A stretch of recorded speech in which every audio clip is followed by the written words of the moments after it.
What's going on, everybody? Today I wanted to show off this really cool Pi Cart Zero. Now, for those of you who are not familiar with this device, what it essentially is a cute little baby Raspberry Pi Zero stuffed into a Nintendo cartridge.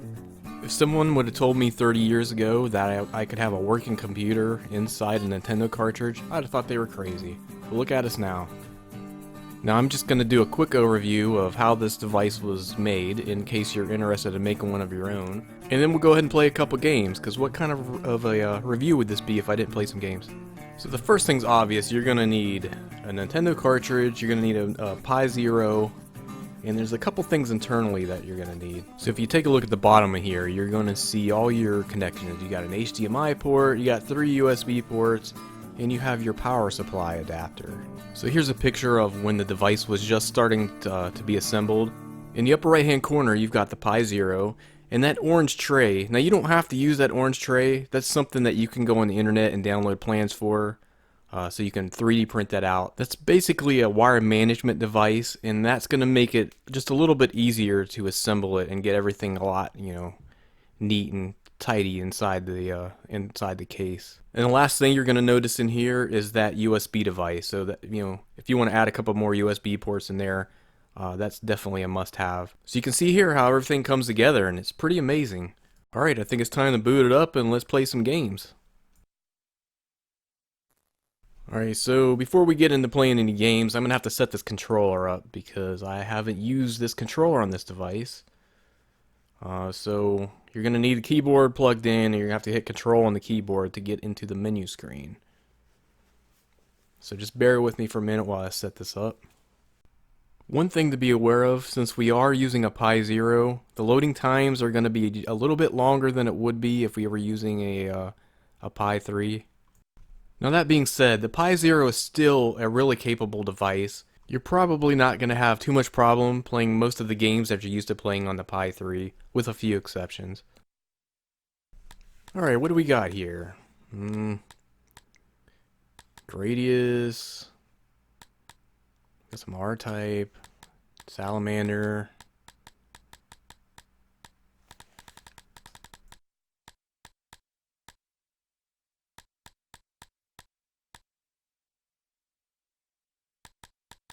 We'll try some Gradius.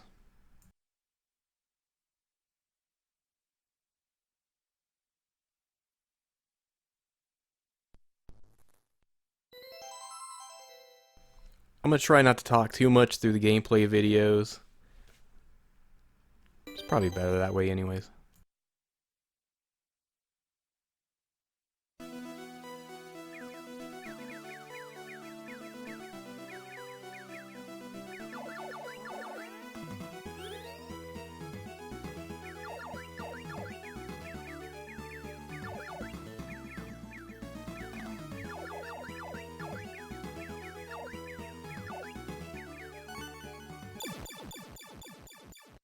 Well, I hit that speed option at just the wrong time. Alright, how about we try something else? 32X emulator. I'm gonna be honest, I have never tried this. I'll be shocked if this Pi Zero could even run a 32X game. Or even what it's gonna look like. Now, full disclosure, I don't think I've ever played the 32X version of Space Harrier. It doesn't seem to be running too bad. The sound seems a little weird though. I don't know if it does to you guys. Maybe this is what it sounded like on the 32X. I think compared to the Saturn version though, something seems really off. Or a little off at least, with the sound. Seems to play fine though. I'm pretty shocked that it's actually playing on here.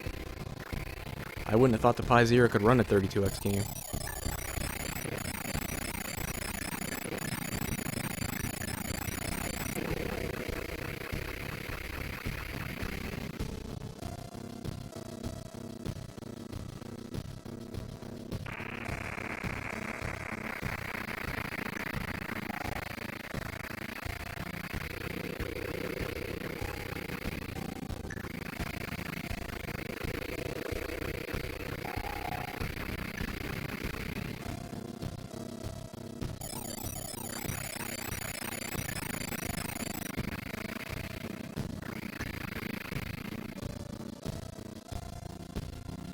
does seem to slow down just a little bit there. I can hear in the music that it slows down.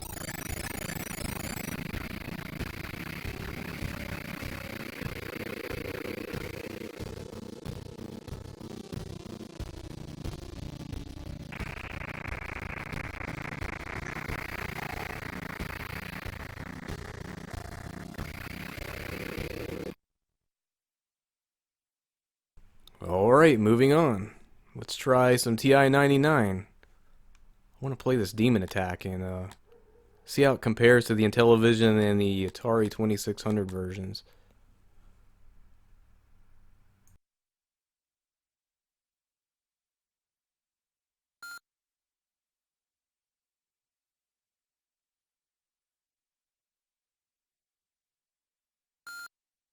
So, you need the keyboard to get all this started, apparently. Because I couldn't seem to get it started with the controller. But the controller is working for the game, so that's good. Wow, this looks really different from either of the other versions. Jesus, what is this? Giant spaghetti monsters. Or Cthulhu? I don't know what the hell this is.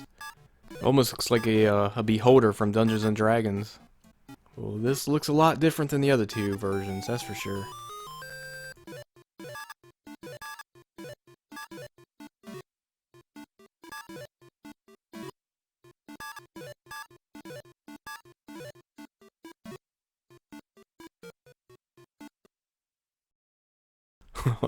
Alright, that's enough of that. Let's play something on the NES here.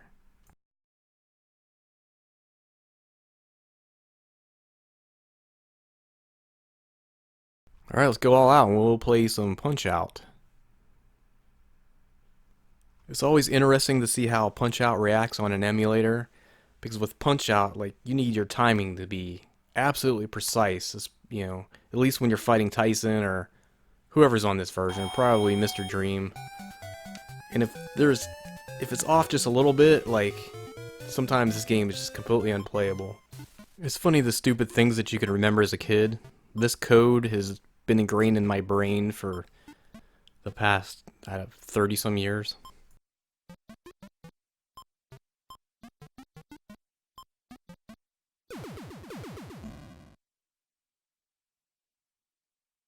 Alright, Mr. Garbly Mess. So you can see there's a little bit of emulation issues there.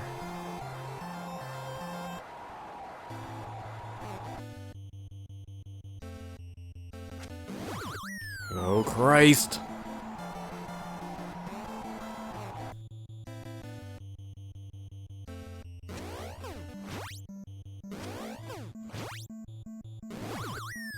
Okay, so I don't notice any lag, I just really suck right now.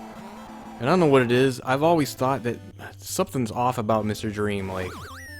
I used to not have a problem beating Tyson, but Mr. Dream... You know, I don't know if it's something with the tail when he blinks, he doesn't blink as much, or something. Something's always been off about him. Alright, moving on.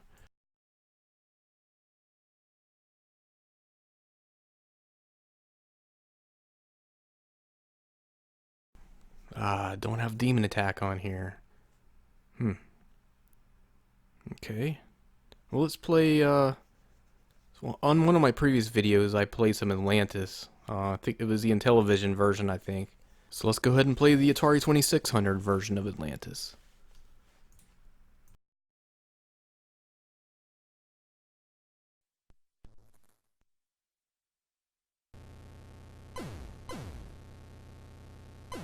Now, that's what I'm talking about. Now, this is the superior one. The Intellivision Atlantis, nowhere near as good as this.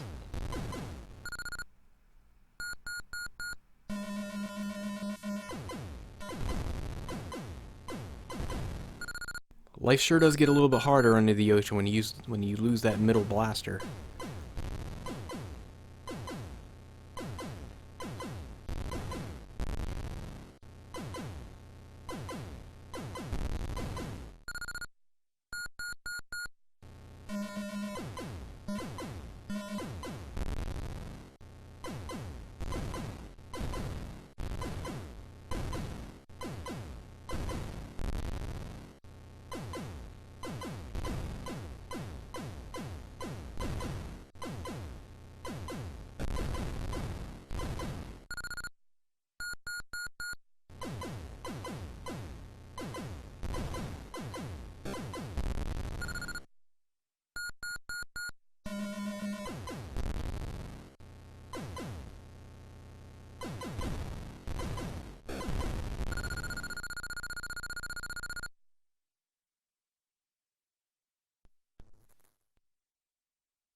Alright, let's try one more game. I'm gonna try Xenon 2. I know in the past this game has run really slow on other devices.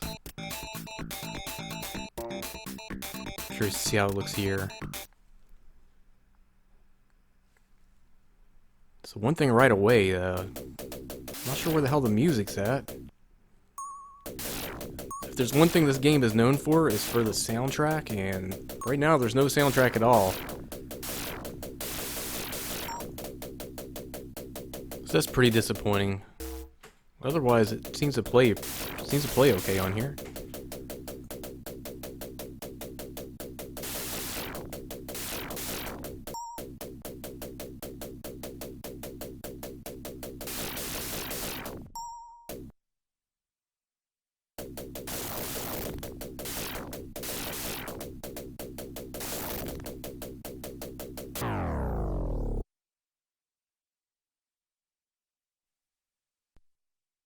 Alright, so that is the Pi Cart Zero. All in all, a cool little device. In case you're interested in making your own Pi Cart Zero, I'll put a couple links in the description box to help you guys out. Alright everybody, hope you enjoyed the video and thanks for watching.